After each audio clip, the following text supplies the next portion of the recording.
A Walmart employee locked his own wife inside a freezer and walked away. But what could make a husband cross a line so cold, so irreversible? Was it rage, or was it something he discovered that shattered everything he believed? Because what happened inside that freezer over the next 7 days wasn't just punishment. It was a slow unraveling of truth, power, and a secret that was never meant to survive the cold.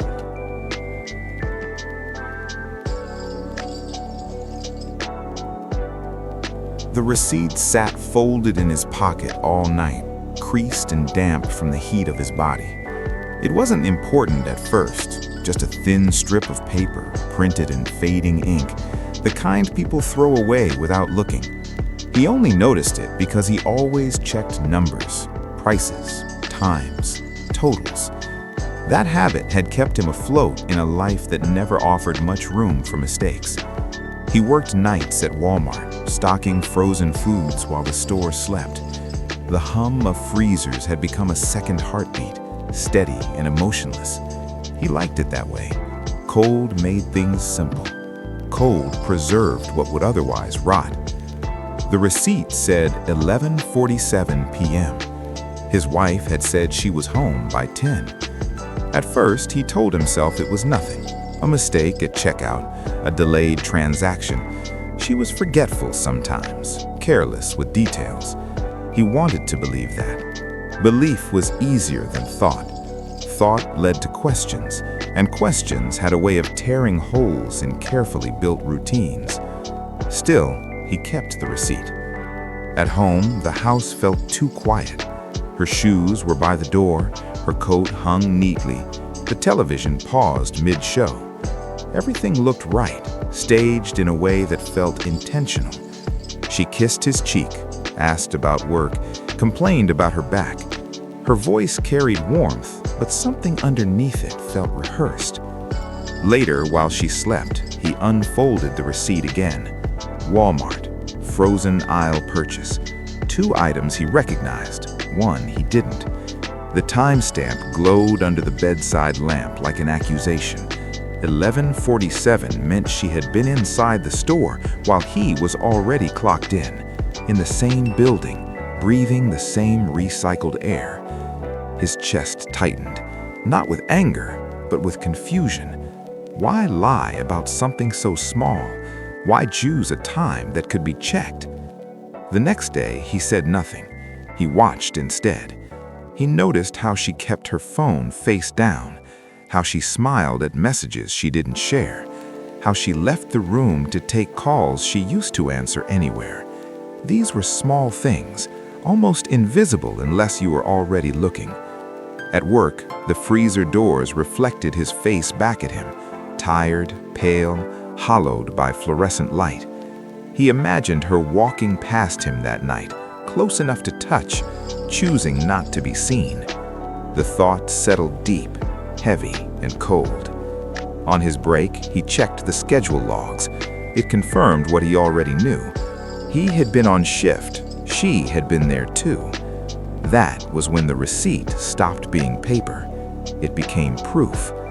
He folded it carefully, slid it into his wallet, and felt something shift inside him. Not rage, not yet. Something quieter, more dangerous. A need to understand. A need to count every lie, every missing minute. Because if one number didn't add up, he knew there were others. And somewhere beneath the hum of the freezers, a question began to form. How long had this been happening? He lay awake until morning, staring at the ceiling, replaying conversations from months back, moments that now felt edited, laughter that ended too quickly, excuses delivered too smoothly. By dawn, suspicion had settled in completely. He didn't know the truth yet, but he knew this was only the beginning. The first lie had finally shown itself. He began measuring time differently after the receipt.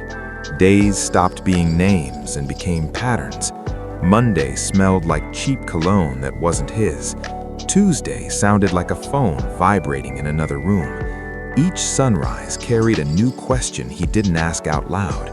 because asking would end the watching, and watching felt safer. Day 1, he told himself he was paranoid. Everyone lies a little. White lies kept marriages functional. He watched her leave for work, watched the way she checked her reflection in the mirror twice, adjusting nothing. That night, she came home late and blamed traffic. He nodded, stored the excuse away, and marked the day. Day 2, he noticed the change in her laughter. It arrived quicker now, left sooner. She laughed at her phone, not at him. When he asked who it was, she said a coworker's name he'd heard before. Familiarity was her shield. He didn't push. He only listened to the tone she used, light and careless, the tone reserved for people who didn't know her flaws. Day 3, the lie became heavier. She said she had overtime. He checked the calendar on the fridge, the one she never used anymore. No overtime was listed. When she came home, her hair smelled like someone else's shampoo. Not perfume, something intimate, something close. His stomach turned, but his face stayed still. Day 4, she accused him first, asked why he was being quiet, why he seemed distant. The manipulation was subtle, almost elegant. She made her unease his responsibility. He apologized without knowing why. Later, alone, he replayed her words and felt the slow erosion of certainty. If she could make him doubt himself, what else had she rewritten? Day 5, he followed her. Not closely, not like a man in movies, just enough to see where she parked. She didn't go to work. She went somewhere small and ordinary, the kind of place no one remembers. He stayed in his car, hands locked on the steering wheel, while minutes stretched into an hour. When she returned, she was smiling. Day 6, the marriage cracked open. He asked directly if there was someone else. She laughed, sharp and dismissively, then turned it into a joke about his insecurity. The lie landed hard because it came wrapped in affection. She kissed him, told him she loved him, and went to sleep while he stared at the wall, counting breaths that didn't calm him. Day 7, he stopped sleeping. He laid out the week in his head like evidence. 7 explanations, 7 inconsistencies, 7 versions of her that couldn't exist in the same reality. The receipt was no longer alone. It had company now, a growing list of moments that didn't fit, moments he could no longer ignore without losing himself. He stood in the kitchen before dawn, listening to the hum of the refrigerator, realizing something had shifted permanently. Trust wasn't broken in one moment. It had been dismantled carefully, day by day, lie by lie. He felt smaller inside his own house, like a guest waiting to be dismissed. And if she could lie this easily for 7 days, he wondered how many more were buried underneath. How many versions of her had shared his bed, his meals, his life, without ever being real? That question followed him out the door and into the cold, where answers were easier to keep. The freezer hum at work greeted him like an old friend, steady and indifferent, as he realized some doors were built to close and some truths demanded a lock before they could be faced. The cold followed him onto the floor that night, clinging to his clothes as he stacked boxes in the freezer aisle. The hum steadied his breathing. After 7 days of watching, he understood one thing clearly. Answers wouldn't come from asking. They would come from observing what people forgot to hide. He saw the man before he knew his name, a reflection first, caught in the stainless steel of a freezer door. Clean jacket, relaxed shoulders, a smile that arrived early and stayed too long. The man spoke softly to a cashier, leaning in as if sharing a harmless joke.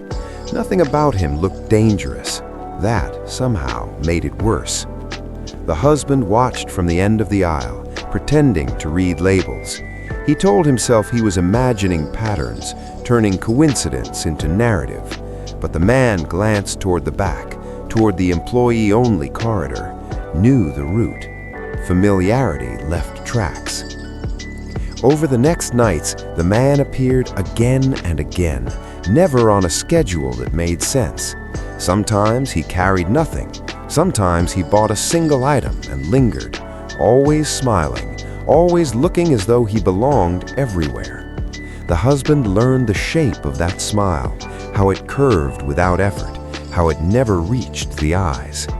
He noticed how his wife's phone lit up when the man was near, how she shifted her weight, brushed her hair back, straightened her posture.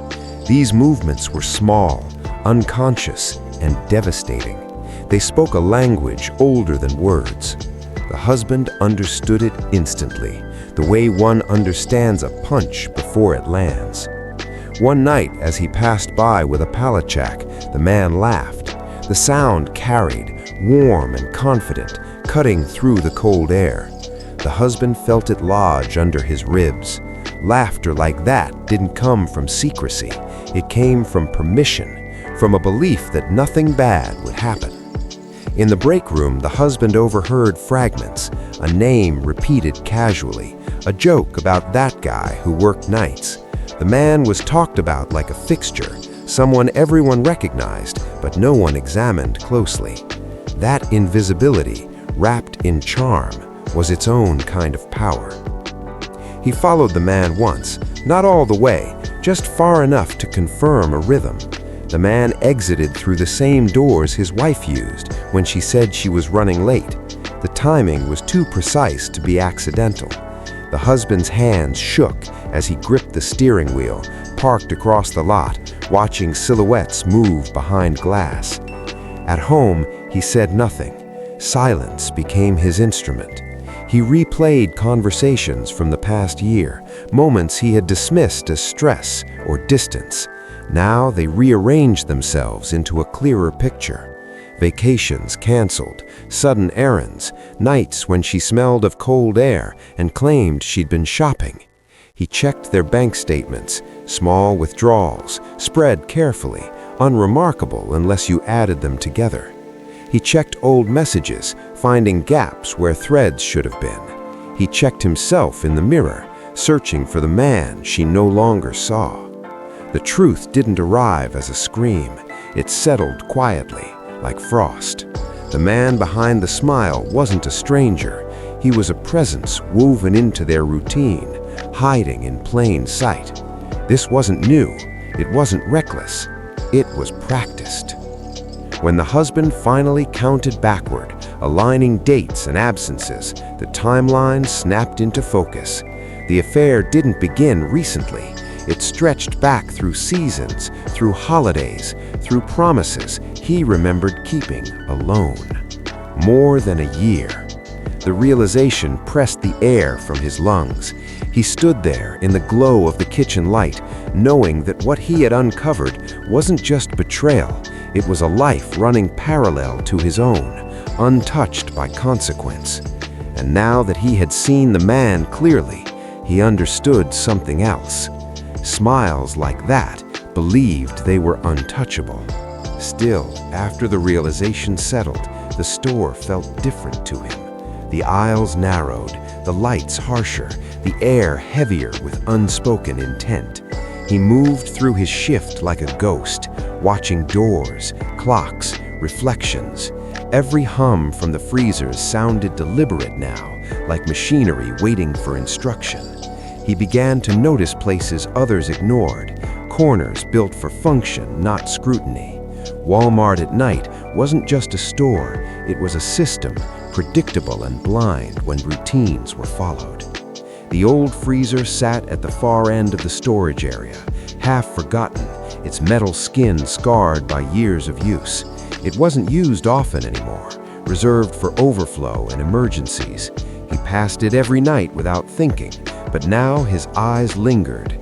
The door was thick, industrial, built to keep cold in and sound out.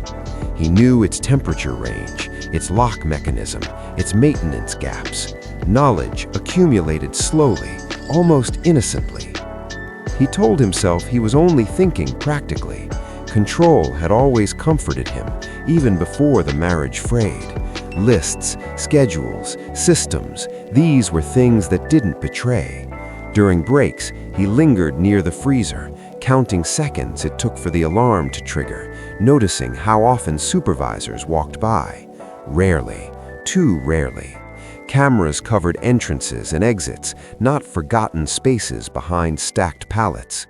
At home, the idea grew quietly. His wife talked about her day, her words flowing easily, unaware of the map forming in his head.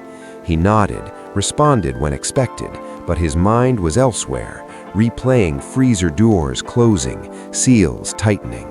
He wasn't imagining violence, he framed it as containment, time. Truth had to surface eventually, and cold had a way of slowing things down. Sleep became fractured. When he closed his eyes, he saw frost forming along metal edges, heard muffled sounds swallowed by insulation. He woke with his jaw clenched, heart steady but resolved. This wasn't rage. Rage was loud and careless. This felt clean, methodical, almost reasonable in its restraint. If she could lock him out of her truth, couldn't he lock the truth in with her? By the end of the week, the freezer stopped being an object and started becoming an option. He tested the handle once, then again, feeling its resistance, its certainty. The hum wrapped around him, familiar and absolute. Somewhere between aisle numbers and inventory counts, a boundary inside him shifted. He hadn't decided anything yet, but the space existed now, waiting, cold and patient. He understood the risk, at least on paper. Procedures were designed for accidents, not intentions. Logs could be altered, doors reopened, explanations rehearsed. The store trusted routine more than people. He had been part of that trust for years, invisible and compliant. That invisibility felt like armor now, something earned through obedience. Still, doubt flickered. He imagined her voice echoing in the freezer, imagined regret arriving too late. Those thoughts came uninvited, sharp and human. He pushed them aside by focusing on details, on mechanisms, on rules. Emotion complicated things, systems didn't. He told himself he wasn't planning harm, only forcing honesty into a space it couldn't escape. The next shift, his wife texted him a heart emoji and said she'd be late again. He stared at the screen until the letters blurred, then slid the phone into his pocket. Late had become a word without meaning. He walked past the freezer and rested his hand against the door, feeling the cold seep through his palm. He withdrew his hand quickly, as if burned, and looked around. No one was watching. The store continued its indifferent rhythm. In that moment, he realized the idea no longer frightened him. It clarified things. Whatever came next would not be impulsive. It would be prepared, justified, and hidden in plain sight. As he clocked out near dawn, he understood the shift was complete. The freezer wasn't just cold storage anymore. It was a possibility he could no longer ignore, a place where truths might finally stop running. And somewhere beneath that understanding, a confrontation was quietly taking shape. He knew the next step wouldn't be silent watching, but something far colder, something that would demand she finally speak, even if the cold forced it out, slowly. The idea followed him home, but he didn't bring it up immediately. He waited for a night when the house felt neutral, neither warm nor hostile, the kind of quiet that passed for peace. She was on the couch, scrolling through her phone, feet tucked beneath her. He stood in the doorway longer than necessary, rehearsing nothing, letting instinct choose the words. He asked her how her day was. She answered easily, too easily, a practiced flow of minor complaints and harmless details. He listened until she finished, then asked where she had been the night before. The shift in her posture was small, almost imperceptible, but it confirmed everything. She didn't answer right away. "Work," she said finally. "I told you." He nodded, as if accepting it, then asked why her receipt said otherwise. He placed it on the table between them, flat and undeniable. The room seemed to shrink around that thin strip of paper. She stared at it, then laughed softly, shaking her head like he'd misunderstood a joke. "You went through my things?" she asked, turning the question into an accusation. He told her he found it by accident. That part was true. He asked her again where she'd been. Her smile tightened.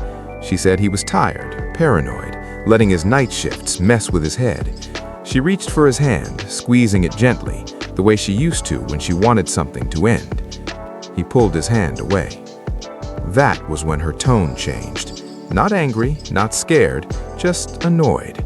She told him he was overthinking, that couples didn't need to explain every minute of their lives. She said he should trust her more.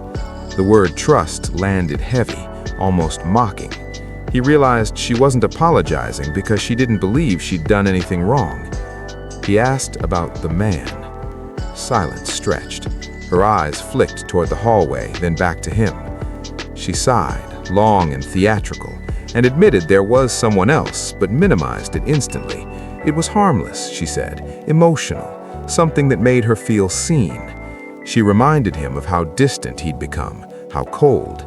She framed the betrayal like a response to neglect, a natural consequence of his absence. He listened without interrupting, cataloging each deflection. When she finished, he asked how long. She hesitated, then said a few months. He didn't correct her. He only watched her face as she lied again, just as easily as before. "That's it?" she asked after a moment. "You're not even gonna fight?" He told her he just wanted the truth. She laughed, sharper this time, and told him he wouldn't know what to do with it if he had it. She said he was predictable, safe, incapable of real action. The words were casual, careless, spoken by someone who believed herself untouchable. Something inside him settled. He stood up slowly, feeling calm in a way that frightened him. He told her they would talk more later, when she was ready to be honest. She waved him off, already reaching for her phone again, confident the conversation was over. As he walked away, he understood the confrontation hadn't failed. It had clarified everything. She wasn't afraid of losing him. She was afraid of inconvenience. The imbalance was complete. In the kitchen, he paused, listening to her laughter drift down the hall. He pictured the freezer door closing, imagined the quiet after. The thought didn't feel violent. It felt final. Behind him, she called his name, irritated, asking where he was going. He didn't answer. For the first time, silence belonged to him, and he knew the next conversation wouldn't be loud either. He washed his hands at the sink, watching the water run clear, thinking about locks, schedules, and how easily routine hid intent from view. How preparation felt like patience when nobody questioned why he was suddenly so calm inside. He chose the night carefully, the way he chose everything now. Routine covered him like a blanket. She said she was running late again, a message sent without concern, a heart emoji attached like punctuation. He replied with nothing. Silence, he'd learned, could be read as compliance. At the store, the aisles breathed their familiar cold. He finished his tasks early, logged inventory with the same steady hand supervisors trusted, and waited for the lull that came after midnight. The freezer waited too, humming patiently, indifferent to intent. When he tested the handle, it resisted, then yielded, the seal breaking with a soft sigh. He told himself there would be no scene. He arranged it so there wouldn't be. He asked her to meet him, said he needed help moving something heavy. She arrived irritated, not suspicious, her annoyance doing the work for him. In the corridor, fluorescent lights flattened everything, stripped the moment of drama. He opened the freezer door and stepped aside, gesturing like a courtesy. Inside, the cold, swallowed sound. He spoke calmly, explaining nothing, guiding her forward with words rather than force. She laughed at first, called him strange, then turned when she felt the temperature bite through her coat. By the time she realized the door was closing, the latch had already caught. The click was small, final. She banged once, then again, the noise muffled, distant. He stood there, hand on the handle, breathing evenly. He told her this was time to stop lying, time to think. He said he'd be right outside. The words sounded reasonable in the cold. He didn't leave immediately. He listened. Her voice shifted from anger to disbelief, then to bargaining. He answered some things, ignored others. He told her to conserve energy, to stay still. He told himself he was helping. Control had a way of masquerading as care. When he finally stepped away, the corridor felt warmer than it should have. He logged out, walked past cameras that had always looked past him, and drove home as if nothing had changed. In the driveway, he sat with the engine running, waiting for panic to arrive. It didn't. There was only a clean, hollow quiet. The first night passed without sleep. He imagined the freezer's steady hum, the insulation holding everything in place. He checked his phone obsessively, half expecting alarms, messages, consequences. None came. The world accepted what he'd done without comment. Morning brought small practical thoughts, what she would need, what he could provide without drawing attention. He searched policies he knew by memory, the language of safety and liability bending easily around intent. Accidents were assumed, emergencies anticipated, procedures existed to correct mistakes, not to question motives. He repeated those words until they sounded like permission. Day 2, he returned before dawn. He brought water, spoke through the door, set rules. She cried, then promised things he'd already heard. He asked questions and waited through silence that felt heavier than noise. Answers came slow, clipped by the cold. He told himself he was collecting truth, not punishment. By day 3, the space between them had changed. Her voice was hoarse, his questions sharpened. He wrote notes on his phone, documenting confessions as if they were receipts, proof stacked against denial. He corrected her when timelines slipped. He told her lies were dangerous now. Outside, coworkers joked, complained, lived. Inside the freezer, time stretched thin. He felt powerful in a way that scared him and justified it by calling it necessary. He promised he would open the door when she told everything. He believed that promise when he made it. That night, as he stood listening, she said something new, something he hadn't expected, a detail that reframed the past and cracked his certainty. He leaned closer to the metal, the cold seeping into his bones, realizing the truth, once locked in, did not come out clean. He didn't open the door. He stayed, listening to the hum and to her breathing slow, knowing the next days would demand more than rules. They would demand confessions he wasn't ready to hear. He marked the hours by the change in his own body, the ache in his feet, the dryness in his mouth.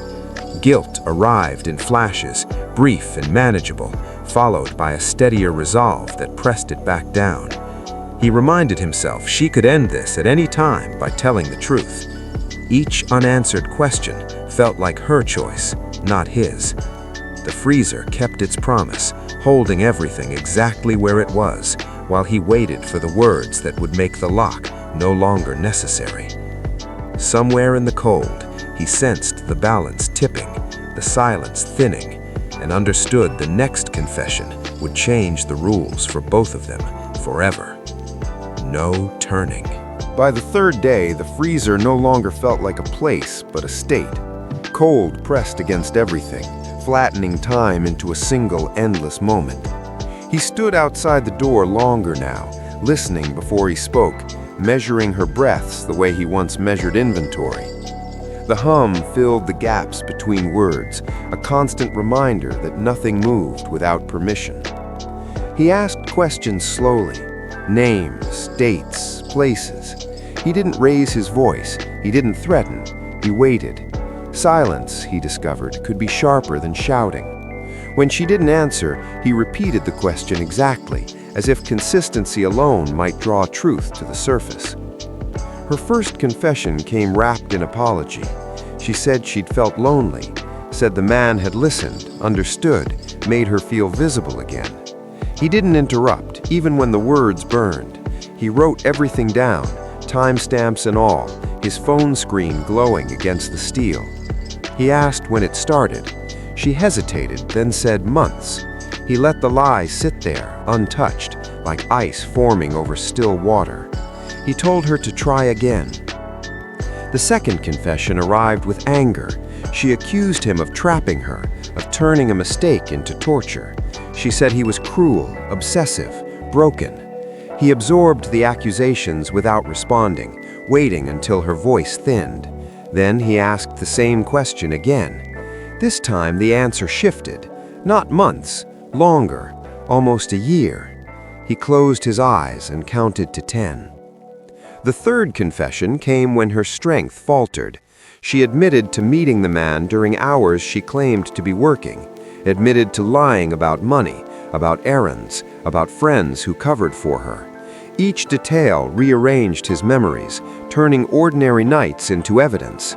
He corrected her gently when timelines didn't match.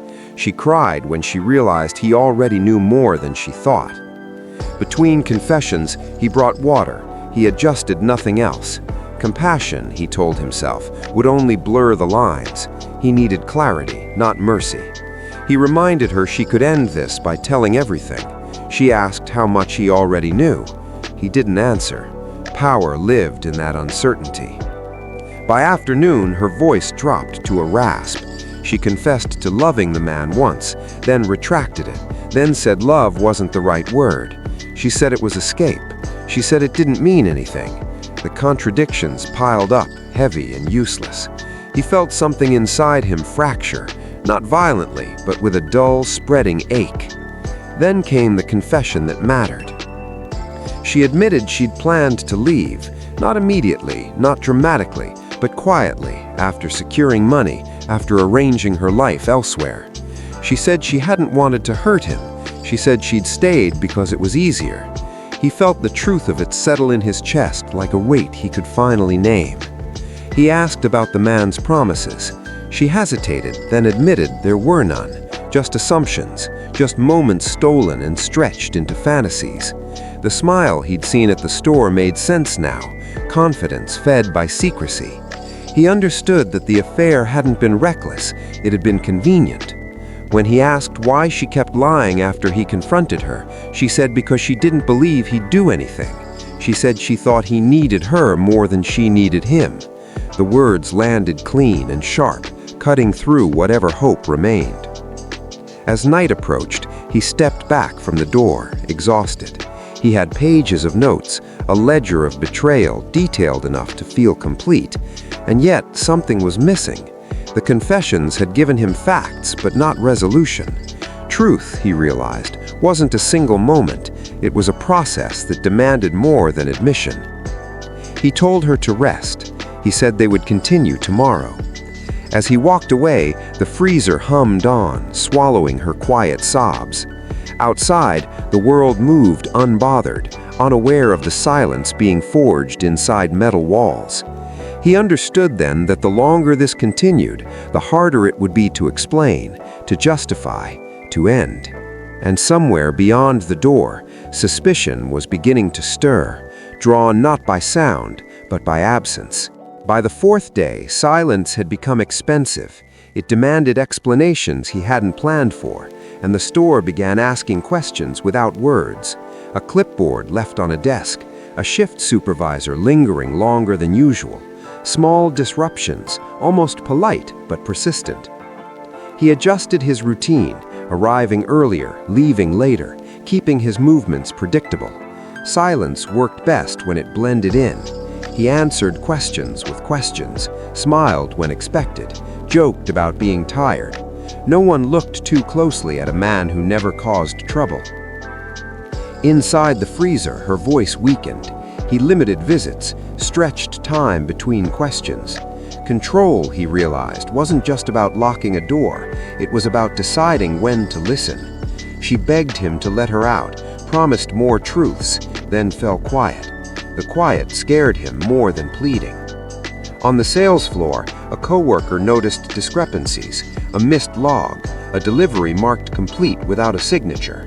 He felt eyes linger when he passed, curiosity sharpening into something closer to suspicion. He corrected the logs carefully, aware that patterns left trails even when people didn't. At home, the house felt hollow. Her absence stretched through rooms, louder than sound. He ignored messages from her phone, now silent, battery dead. He told himself he would explain later, once everything made sense. Truth required order. Order required patience. The coworker finally spoke, casual as concern. Asked if everything was okay. Asked if he'd seen anyone messing with storage. He laughed, waved it off, blamed paperwork. The answer satisfied no one, least of all him. That night, the freezer alarm blinked briefly, then stopped. He stood frozen, heart pounding, waiting for footsteps. None came. He reset the system, hands shaking, realizing silence was no longer invisible. It demanded maintenance. He returned to the door, spoke softly, asked if she understood the risk. She whispered something new, something desperate, about a person at work who'd noticed her missing. He felt the walls close in, calculations collapsing into urgency. Silence, he understood now, had a cost, and someone else was starting to count it. He stepped back, knowing the next days would not be quiet, and whatever came after would demand answers he could no longer delay. The absence had spread, noticed by systems built to track everything. A report flagged anomalies, cold chain inconsistencies, timestamps that didn't align. He knew audits followed patterns, and patterns followed people. He began rehearsing explanations, shaping them to sound bored, procedural, forgettable. Accidents happened, errors corrected themselves. He repeated the story until it felt true, until doubt dulled into something manageable. Inside, her voice weakened, her words slurred, fear replacing anger. He brought water, adjusted nothing else, telling himself endurance was part of honesty. She asked about tomorrow. He said nothing, because silence was the only answer left that didn't unravel him. When he left, the freezer hummed, steady and exposed. Outside, a coworker watched him longer this time, eyes narrowing, curiosity hardening into concern. He felt it settle between them, unspoken and unavoidable. By dawn, he knew silence had crossed a line. It no longer protected him. It summoned attention, demanded resolution. And somewhere beyond the aisles, the first question was being asked by someone who wasn't willing to look away. He walked into the light, aware that the next mistake would not be absorbed by routine. It would be noticed, recorded, pursued. The cost of silence had finally come due, and the world was beginning to listen. He felt the weight of it press down, understood that whatever followed would no longer be contained by walls or cold. Something else was coming, slow and procedural, with questions he couldn't freeze away forever. He closed his eyes, inhaled, and waited, knowing the next sound wouldn't be the hum, but a voice calling his name, asking him to explain, to unlock, to account for everything he'd tried to keep quiet too long now. By the seventh day, the freezer felt louder than ever, though nothing about it had changed. The hum pressed into his skull, steady and accusing. He stood outside the door longer than before, hand hovering near the handle, listening for a sound that might justify opening it. There was only breathing, thin and uneven, a reminder that time had not paused just because he wanted it to. He told himself this was the last day. He had enough now. Confessions layered over confessions, truths stacked until they formed something solid. He had written everything down, pages of notes that read like a stranger's life, the affair, the lies, the plan to leave. It should have been enough to unlock the door and end this, whatever ending meant now. He asked one final question, not about the man, not about money or dates. He asked if she had ever loved him, truly, without calculation. The pause stretched longer than any answer she had given before. When she spoke, her voice was barely there. She said she thought she had. She said she wasn't sure anymore. Something in him gave way. He opened the door. Cold spilled out, sharp and sudden, biting into his face. She was slumped against the wall, eyes half-lidded, skin pale, lips blue at the edges. For a moment he simply stared, mind refusing to catch up. This wasn't how it was supposed to look.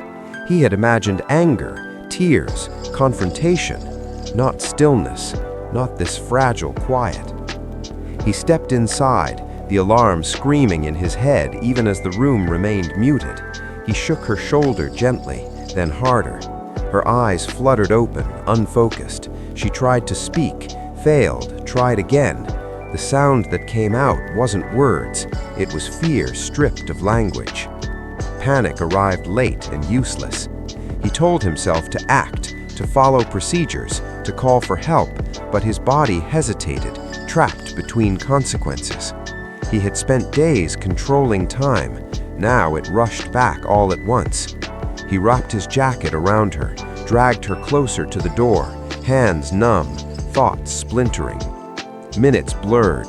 He checked the hallway again and again, heart hammering whenever footsteps echoed, then faded.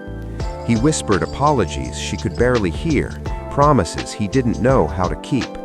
The power he'd felt dissolved, replaced by a hollow urgency that offered no instructions. He remembered every rule he had ignored, every warning label he had dismissed as theoretical.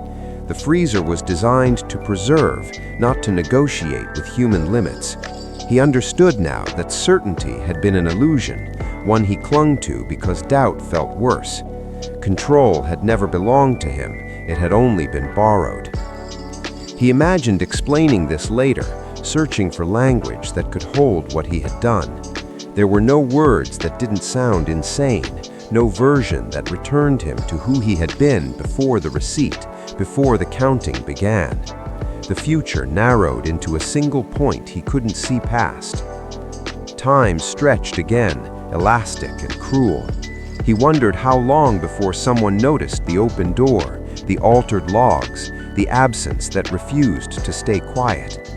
Each second felt borrowed, fragile, already accounted for by consequences gathering just beyond reach, waiting patiently to be acknowledged, documented, and judged. He coughed weakly, a small sound that felt monumental. He pressed his forehead to the floor, breathing with her, counting each rise of her chest like a prayer. He told himself she would live. He needed her to live. Survival became the only outcome that mattered, erasing every justification that had carried him this far. When she looked at him again, recognition flickered and died. The distance in her eyes frightened him more than anger ever could. He realized then that even if she survived, something between them had frozen permanently, beyond thaw. Footsteps echoed in the corridor. A coworker appeared at the end, drawn by the open door, eyes widening as the scene assembled itself. Questions formed instantly, loud and unstoppable. He stood there, frozen, knowing the moment had tipped beyond control.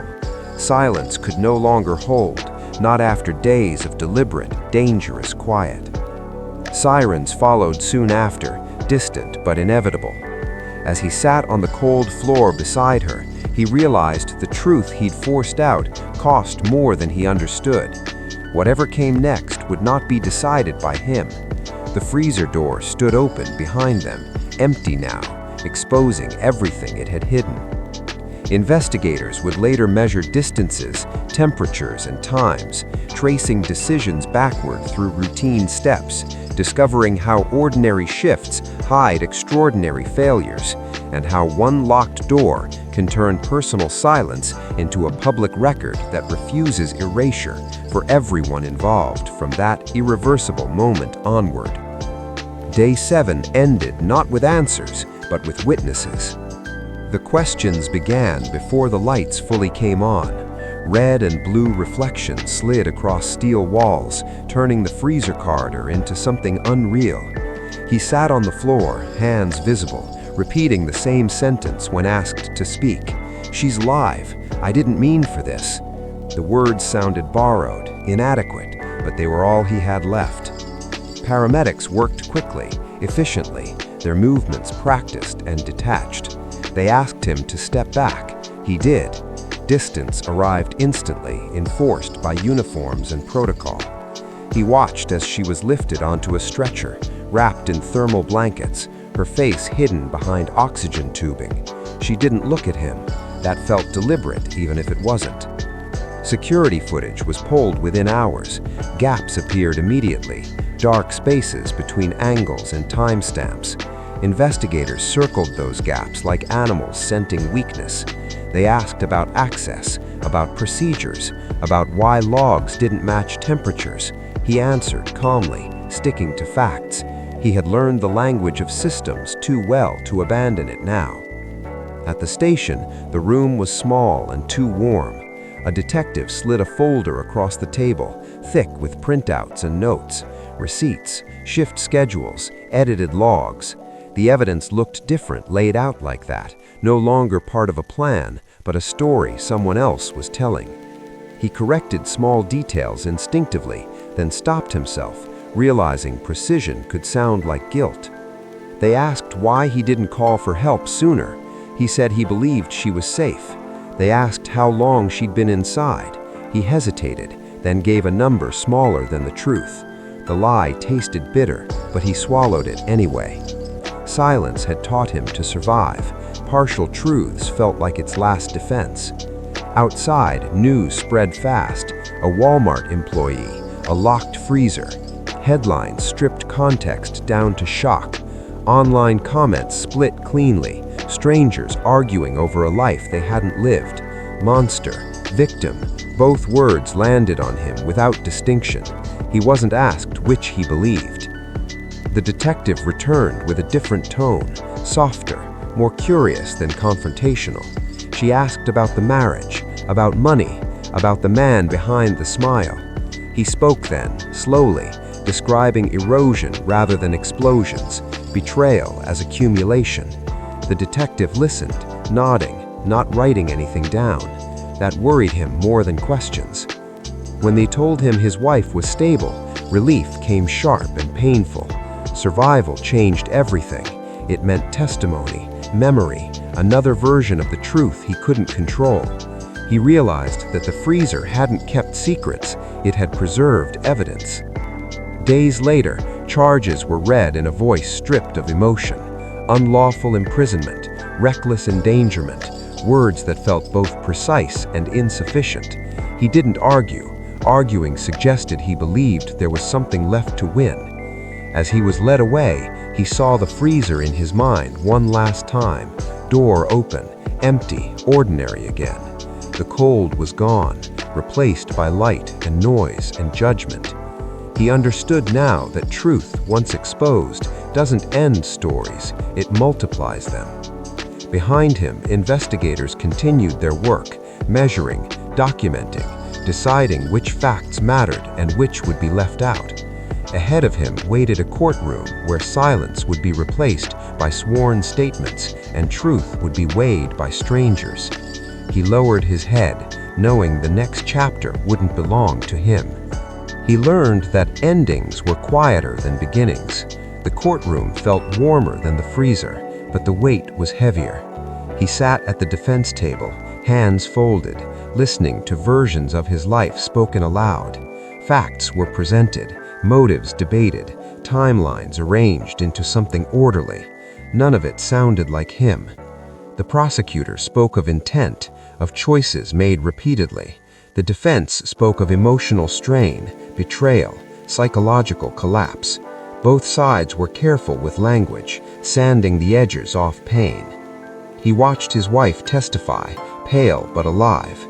She did not look at him. That absence hurt more than accusation. In the end, the verdict arrived without drama. Guilty. The word landed softly, final as frost. He felt neither shock nor anger, only